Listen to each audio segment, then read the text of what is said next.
Jérusalem, nous sommes en direct en ligne à présent avec notre correspondant Olivier Granelik. Bonjour Olivier, Boker Tov, et nous allons ouvrir ce journal avec une nouvelle attaque contre Israël en provenance du Yémen. Oui, tout à fait, Ilana. Hier soir, peu après 20h, les sirènes ont retenti dans la région du Negev occidental, contraignant les habitants de cette région à se réfugier dans les abris ou les chambres fortes. Le porte-parole de Tsahal a confirmé que 2 roquettes avaient été lancées depuis le Yémen. Heureusement, elles ont été interceptées avant de pénétrer sur le territoire israélien. Et puis un chiffre effrayant qui vient illustrer la violence que les Israéliens connaissent maintenant, plus de 18 000 attaques recensées en 2024. Il y a un rapport qui a été publié hier qui révèle qu'Israël a dû faire face à des menaces venant de 7 fronts distincts, l'Iran, le Liban, la Syrie, Gaza, l'Irak, le Yémen et même à l'intérieur de ces frontières. En 2024, on dénombre 18 365 attaques qui ont causé 134 morts et 1277 blessés. La majorité des tirs ont été effectués depuis le Liban, avec 15 400 projectiles recensés, tandis que 700 provenaient de Gaza. Et le mois d'octobre dernier a été particulièrement meurtrier, avec 6 900 projectiles tirés, auxquels se sont ajoutés 399 drones. Ces attaques ont fait 71 morts, 14 enfants et 892 blessés, tout en provoquant des incendies ravageant des dizaines de milliers d'hectares. Passons maintenant à la réforme judiciaire, un compromis proposé par les ministres des Affaires étrangères et de la Justice. Oui, c'est l'information de ce matin. Cette réforme, Ilana, qui avait tant divisé les Israéliens en 2023, revient au centre des discussions. Hier, donc, le ministre de la Justice, Yariv Levin, et le ministre des Affaires étrangères, qui était aussi dans le passé ministre de la Justice, Gideon Sa'ar, ont dévoilé une proposition de compromis concernant la commission de nomination des juges et les lois fondamentales. Cette initiative repose sur les travaux de 2 pères endeuillés par la guerre et au sein de la coalition, cette proposition a reçu un large soutien. Dans l'opposition, ni le Machane Hamamlarti de Benny Gantz, ni Yesh Atid de Yair Lapid ne se sont encore prononcés. Alors Olivier, quelles sont justement les grandes lignes de ce compromis ? 2 axes principaux, Ilana. D'abord, la commission de nomination des juges. L'objectif est de rééquilibrer sa composition pour éviter une domination des juges ou d'un bord politique. Et puis, une nouvelle composition a donc été proposée visant à garantir une représentation équitable entre la coalition, l'opposition et les juges. Et puis ensuite, le renforcement des lois fondamentales qui seraient limitées à des thèmes essentiels, l'identité d'Israël en tant qu'État juif et démocratique, les droits de l'homme et l'organisation du régime. Dans le reste de l'actualité, une polémique autour des commémorations de la découverte du camp d'Auschwitz. De la libération du camp d'Auschwitz, oui, Ilana, le Premier ministre israélien Benjamin Netanyahu n'est pas certain de se rendre en Pologne pour ces commémorations qui doivent avoir lieu à la fin du mois. Je vous rappelle qu'il existe un mandat d'arrêt international qui a été émis contre lui par la Cour pénale internationale et qui pourrait entraîner son arrestation s'il met le pied sur le sol polonais. Le président polonais Andrzej Duda a demandé à son Premier ministre de garantir que Benjamin Netanyahu ne sera pas arrêté s'il décidait de participer donc aux commémorations de la libération du camp il y a 80 ans. Il y a un mois, un haut diplomate polonais avait déclaré que son gouvernement respecterait la décision de la CPI. Et puis enfin une note plus légère pour conclure, les restaurants israéliens qui brillent sur la scène internationale. Oui, il y en a avec 9 restaurants israéliens qui figurent parmi la liste 2025, le classement des 1000 meilleures tables au monde. Parmi eux, 8 se trouvent à Tel Aviv et un seul à Jérusalem. Au Sidi, à Tel Aviv, dans le quartier de Jaffa, le mieux classé, celui de Machaya, la table de l'hôtel Mendeli Street, et Alena, celle de l'hôtel Norman, toujours à Tel Aviv. À Jérusalem, c'est le Chakra qui est le seul à représenter la ville. Notons tout de même que qu'aucun de ces établissements n'est cachère.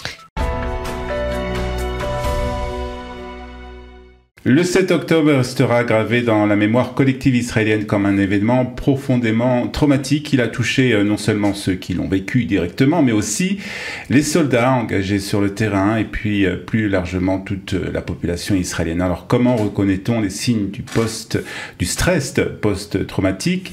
Et puis surtout, quelles sont les actions qui sont mises en place en Israël pour accompagner et soigner les personnes toucher. C'est le sujet de notre émission, de notre panel ce matin, puisque nous avons le plaisir d'accueillir sur le plateau Gila Tolub, qui est fondatrice et présidente de ICAR.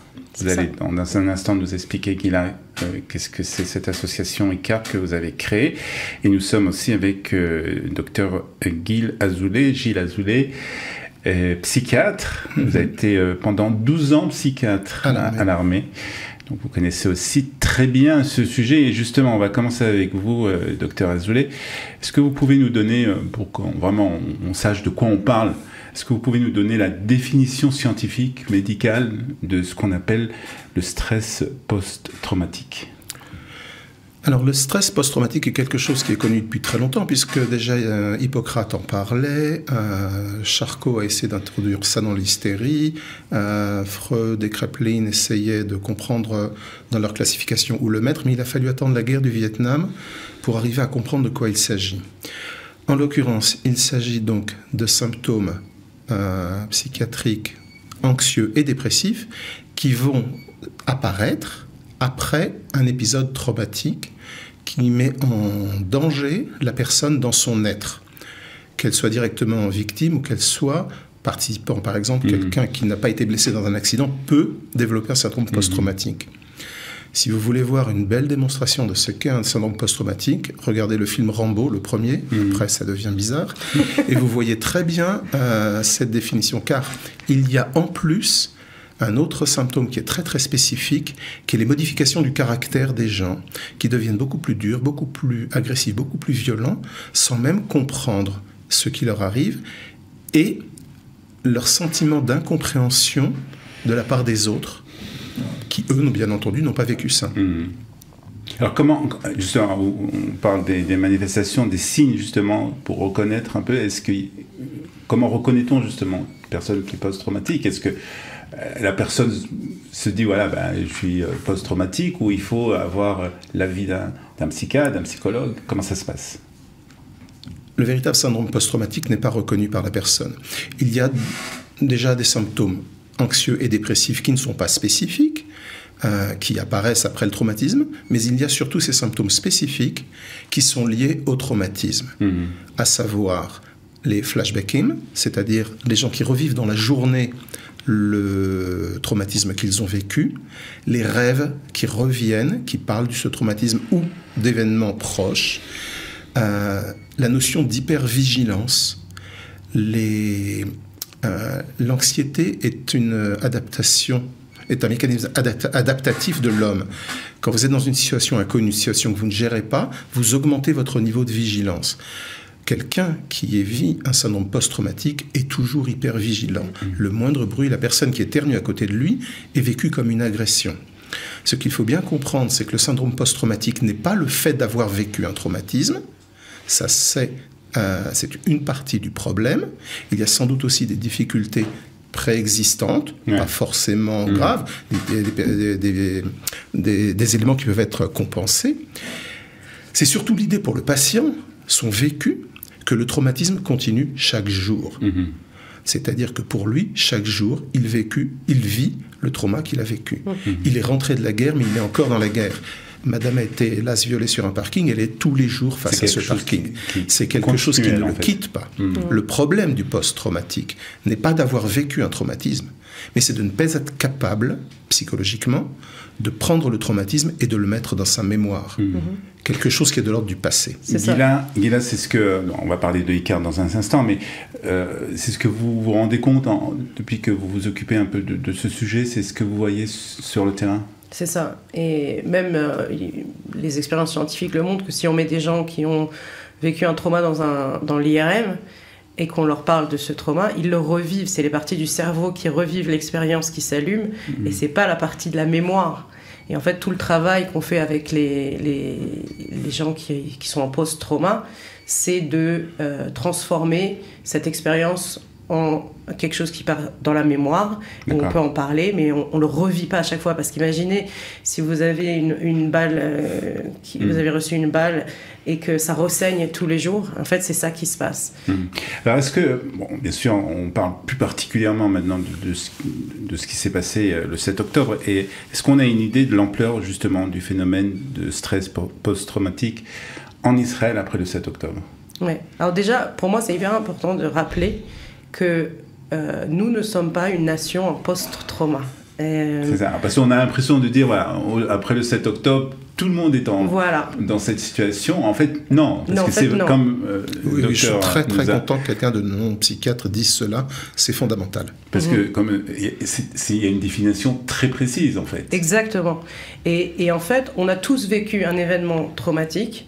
Ce qui est en plus compliqué, c'est qu'on a une guerre qui continue. C'est pas un accident de voiture où je peux dire, c'était avant-hier et maintenant je vais aller de l'avant. Non. On a des gens qui tous les jours, on a des pertes qui nous rappellent le 7 octobre. C'est un événement continu, en fait. Je veux dire, il y a beaucoup de professeurs, de psychiatres avec qui je parle qui disaient à l'époque, on disait 4 semaines après l'événement traumatique, on peut encore avoir tous ces symptômes. Si ça passe de 4 semaines, ça devient pire. Si c'est 6 mois. Mais en fait, là, toutes ces notions de temps, on n'a pas. On est dans une situation en continu. Ouais.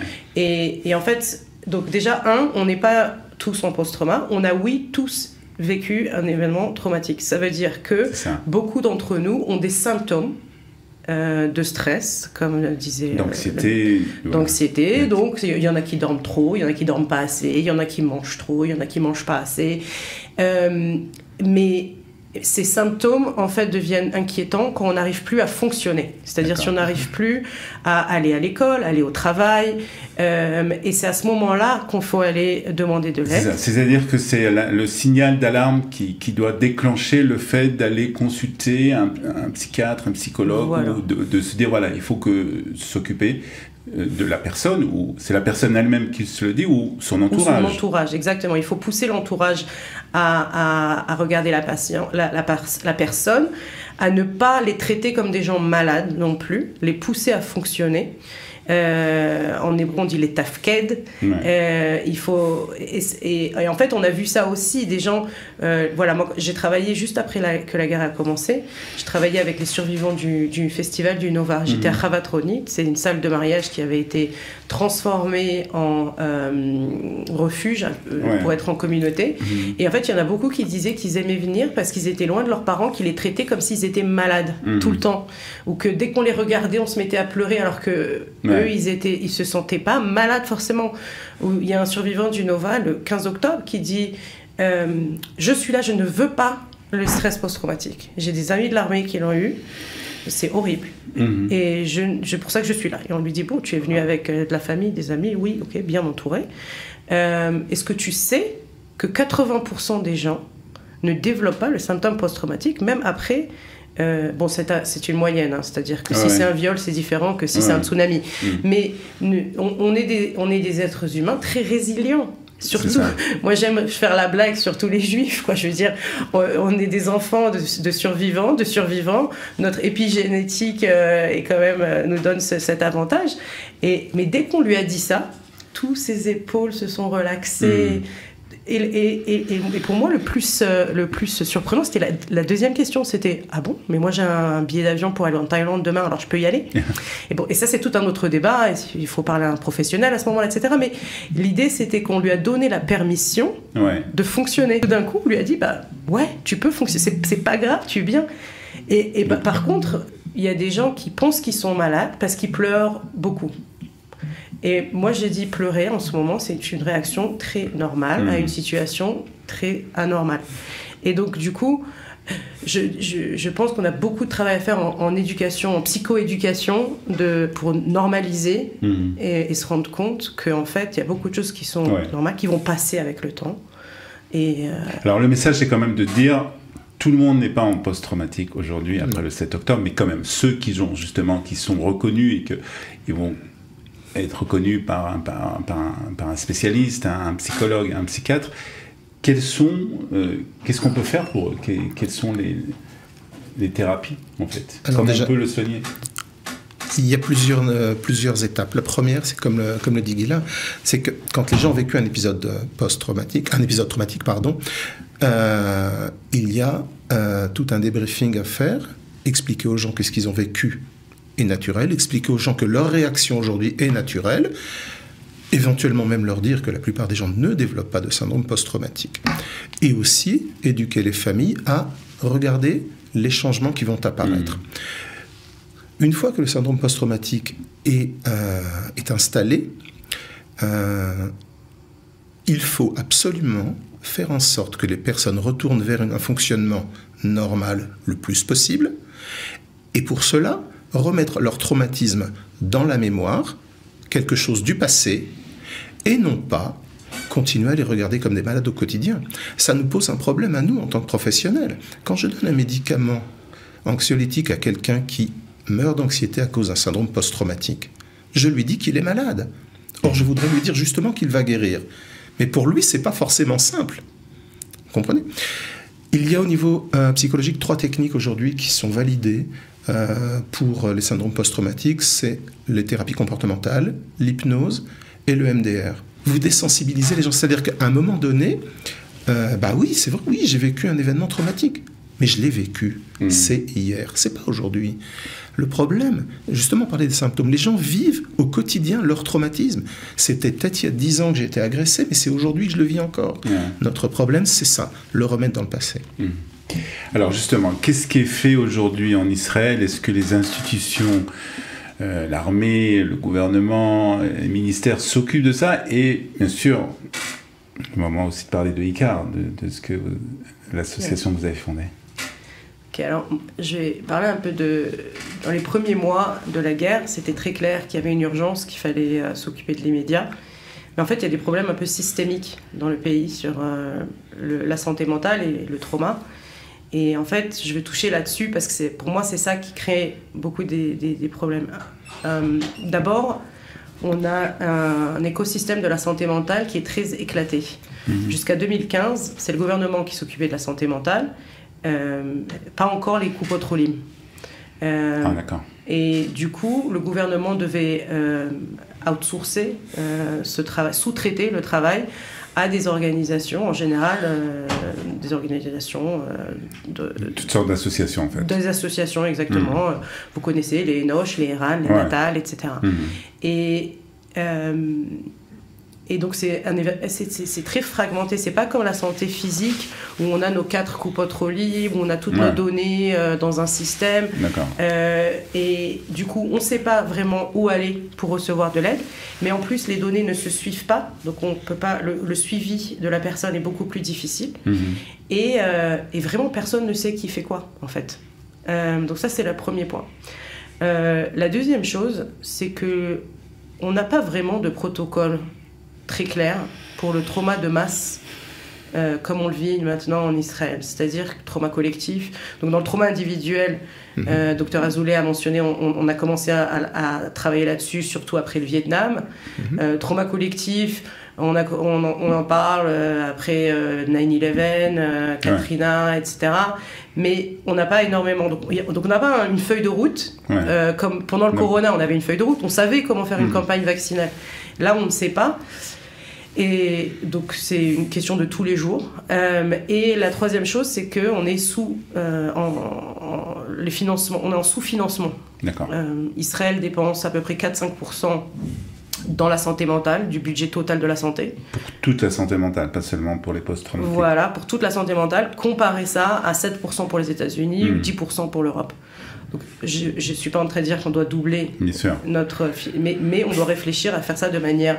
Mais est-ce qu'il y a des associations qui ont pris la place du gouvernement et des coupotrolim et des ministères pour justement essayer de remédier à ce problème? Alors ça, c'est la mission d'ICAR, en fait. Nous, on s'est rendu compte qu'il y a Donc aujourd'hui, je peux vous dire plus que 250 organisations qui travaillent jour et nuit sur des problèmes très spécifiques de la santé mentale qui est impactée par le trauma. C'est-à-dire qu'on a fait un mapping des associations qui travaillent dans tout ce qui peut découler d'événements traumatiques. Ce n'est pas seulement le PTSD, c'est aussi l'anxiété, la dépression, les troubles alimentaires, surtout chez les femmes, et l'addiction, etc. Et donc, mais du coup, on a fait ce mapping. Maintenant, on peut aider les gens à se rencontrer, c'est-à-dire les organisations qui font des choses similaires, mettre en contact des organisations avec des institutions académiques pour qu'ils puissent générer des évidences et commencer à regarder si ça marche, si vraiment ça marche, ça fonctionne, ça sauve des vies et ça baisse les coûts. Et on a aussi un board de professionnels de la santé qui nous aide à réfléchir à quelles sont les interventions qui ont un retour sur investissement d'un point de vue social et médical plus élevé que les autres. Et donc on a identifié ces manières de collaborer qui feraient qu'on puisse aller plus loin. Par exemple, faire de la psychoéducation en masse, ou travailler comment collecter plus de données pour donner une idée de comment va la population. Aujourd'hui, une des questions c'était comment va-t-on ici en Israël, et c'est très dur de répondre à cette question. Est-ce que les associations concernées collaborent justement, elles sont coopératives? Ouais, c'était une grande question quand on a... En général, ils sont toujours, ils font ce qu'ils ont à faire et ils n'ont pas trop envie de participer peut-être avec d'autres. Alors, il y a plusieurs éléments de réponse. D'abord, c'est vrai que c'était un grand souci de beaucoup de gens au début. Quand on a créé notre association, les gens disaient mais ça va jamais marcher. Je veux dire, je pense d'abord le 7 octobre quelque chose a changé. Je pense que tout le monde réalise que chacun a sa mission et sa niche, son population, etc. Mais on a quand même, en hébreu, je dis une matarat al. Tout le monde a un but supplémentaire élevé qui est d'accélérer la guérison du traumatisme du 7 octobre. Et donc on se rend compte qu'en fait, comme on a cette mission en commun, ça vaut la peine de collaborer, de travailler ensemble. Et en plus, personne ne peut le faire tout seul. C'est-à-dire que même les plus gros, ils disent... même si vous me donnez 10 fois l'argent, 10 fois mon budget, je peux seulement faire 3 fois plus parce que j'ai pas assez de personnel, je veux garder la qualité. Donc on peut pas être tout seul, on doit pouvoir travailler ensemble. La deuxième chose, c'est que on va pas demander aux gens de collaborer sans leur donner de la valeur. Moi, je viens du monde du conseil, j'étais pendant 12 ans chez McKinsey faire du conseil. Faire du conseil en Israël, c'est pas facile, hein, tout le monde sait tout déjà.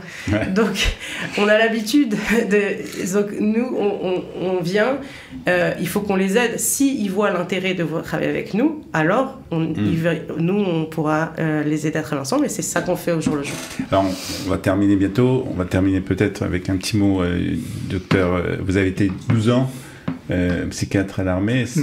Aujourd'hui, vous êtes en coup patrouillé, mais est-ce que vous avez quand même l'impression que ce sujet de stress post-traumatique, c'est un sujet qui est important au sein de l'armée? Au sein de l'armée, sans aucun doute. Vous avez dans toutes les unités combattantes des gens qui interviennent avant même la guerre pour expliquer aux gens comment réagir en cas de réaction de stress sur le champ de bataille. Les kabanim, donc les officiers de santé mentale de l'armée, sont tous formés au post-trauma et aux thérapies de post-trauma, thérapies spécifiques. Le lien avec le Misrad Bitachon, pour les suivis après est tout à fait fonctionnel. Il peut y avoir un dérapage une fois de temps en temps. Et vous avez surtout aussi le Machon Akeva, qui lui dépend de l'armée, donc c'est un service qui s'occupe des soldats d'active. 30 secondes pour conclure, Gila. Ouais. Pour conclure, moi j'encourage tout le monde à collaborer, à aider les uns les autres. On sait aussi qu'on a un shortage de professionnels de la santé. Donc je pense qu'il y a beaucoup de travail à faire entre nous. Demander aux gens comment ils vont. Le rapport de l'un à l'autre est très important. Mais ne pas s'affoler. Et savoir qu'on est des gens très forts, on est des gens très résilients. Israël, très résilient, notre communauté est très forte. On a des taux de PTSD qui sont bien moins élevés que dans les armées étrangères. parce qu'on a cette force de communauté. Et surtout que c'est pas quelque chose de définitif, comme l'a dit le docteur, c'est quelque chose qui peut se soigner. Ça se soigne. Le post-trauma, en fait, ce sont les échecs des médecins et des psychologues, bien entendu, à avoir traité à temps le post-trauma. Très bien. Mais en tout cas, merci pour toutes ces informations, ces analyses. Et puis, on va vous souhaiter bien sûr bonne chance à ICAR et à ce que vous faites. Et merci, Dr Azouali, d'avoir été aussi avec nous. Ça fait un plaisir. À très bientôt.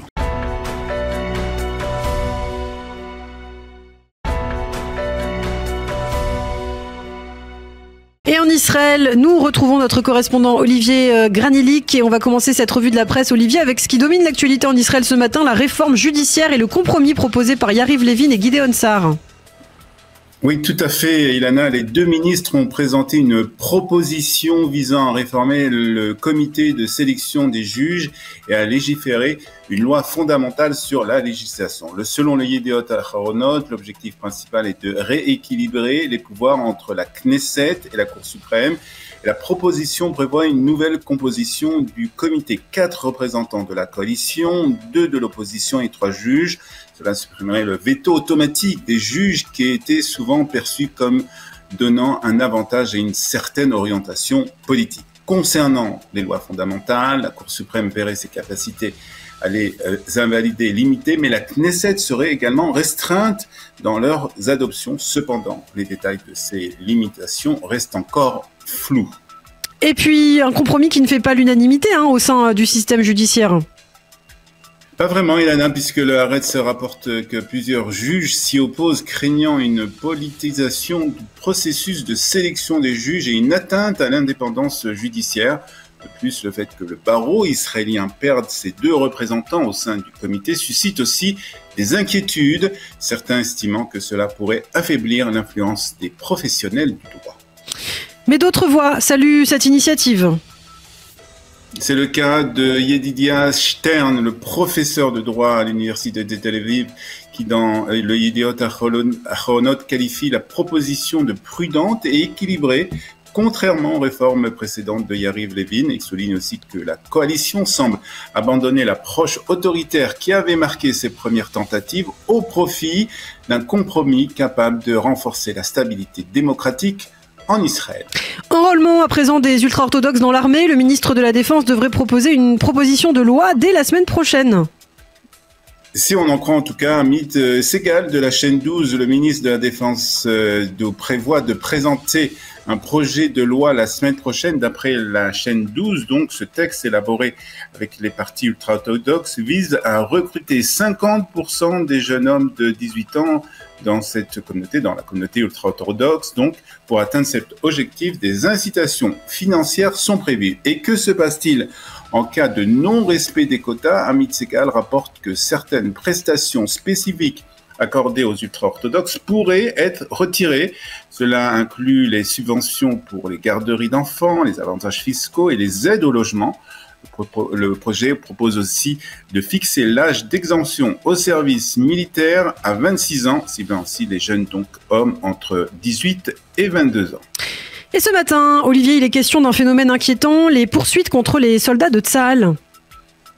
Oui, c'est l'hebdomadaire Mekor Rishon qui rapporte que 2 organisations pro-palestiniennes sont particulièrement actives dans ce domaine. Il s'agit de la fondation Inj Rajab, basée en Belgique, et Daon, qui est basée aux États-Unis. La fondation a déjà déposé, nous dit l'hebdomadaire, des plaintes contre 28 soldats israéliens dans 8 pays différents et demande à la Cour pénale internationale de lancer des mandats d'arrêt contre 1000 soldats, dont certains ayant une double nationalité. De son côté, Daon mène des campagnes politiques et juridiques contre Israël. Elle accuse Tsahal de violation des droits de l'homme et pousse à des sanctions internationales. Par exemple, elle a transmis une liste de 40 hauts responsables israéliens à la CPI, exigeant qu'ils soient jugés pour bombardement et destruction à Gaza. Alors comment Israël peut réagir face à ces accusations ? Le Mekor Rishon évoque une solution, la mise en place d'une commission d'enquête nationale. Cette démarche permettrait, selon l'hebdomadaire, de répondre aux accusations à l'international en démontrant qu'Israël enquête sur ses propres actions, ce qui pourrait bloquer les mandats d'arrêt. Mais cette option nécessite une volonté politique qui, pour l'instant, ne semble pas être une priorité en Israël. Le Yediot revient sur l'attaque de l'hypercacher il y a 10 ans en France. Tout à fait, le journal a retrouvé Lassana Batili, cet employé musulman qui avait sauvé 15 clients en les cachant dans une chambre froide originaire du Mali. Batili avait été, on s'en souvient, naturalisé français par son acte héroïque. Il déclare donc ce matin dans le Yediot Ahronot « J'ai sauvé des êtres humains, peu importe leur religion ». 10 ans après donc, il se souvient encore avec émotion de ce moment dramatique. Cet acte de courage est devenu un symbole fort de solidarité face au terrorisme, conclut ce matin le quotidien. Merci beaucoup. Et puis enfin, un appel aux Juifs de la diaspora dans le Israël Hayom, Olivier. Oui, tout à fait. Dans une tribune, Karni Eldad appelle la diaspora à soutenir Israël face à ces nombreux défis. Elle identifie 2 axes principaux. D'abord, elle invite les jeunes juifs à s'engager activement sur les réseaux sociaux pour défendre Israël et combattre la désinformation. Il faut parler le langage des détracteurs d'Israël, dit-elle ce matin dans les colonnes du Israël Hayom. Et puis, elle appelle aussi la diaspora à porter le souvenir des atrocités du 7 octobre pour que les Israéliens puissent, eux, se concentrer sur la reconstruction et sur l'avenir.